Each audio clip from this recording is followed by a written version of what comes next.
చార్ధామ్ యాత్రకు భక్తులు పోటెత్తుతున్నారు. భక్తులు భారీగా తరలి రావడంతో రాకపోకలకు అంతరాయం ఏర్పడి ట్రాఫిక్ స్తంభించిపోయింది. జోషిమఠ్ మార్వారి మార్గంలో 8 కిలోమీటర్ల మేర ట్రాఫిక్ జామ్ అయింది. దీంతో వాహనదారులు ఇబ్బందులు పడుతున్నారు. వీకెండ్ సెలవు దినాలు కావడంతో కేదార్నాథ్, గోవింద్ ఘాట్స్, జోషిమఠ్ సమీపంలోని బద్రీనాథ్ మార్గం, అదేవిధంగా కేదార్నాథ్ వెళ్లే సోన్ ప్రయాగ్ లాంటి మార్గాల్లో ట్రాఫిక్ జామ్ అవుతుంది.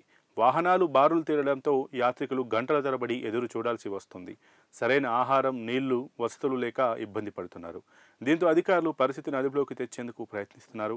ట్రాఫిక్ను నియంత్రించేందుకు పోలీసులు చర్యలు చేపడుతున్నారు.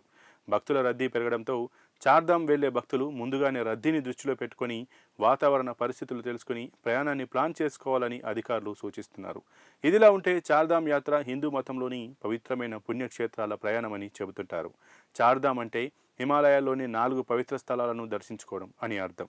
ప్రతి ఏడాది ఏప్రిల్ చివరి వారం లేదా మే మొదటి వారంలో ఈ యాత్ర ప్రారంభమవుతుంది. అక్టోబర్ చివరలో లేదా నవంబర్లో పూర్తవుతుంది.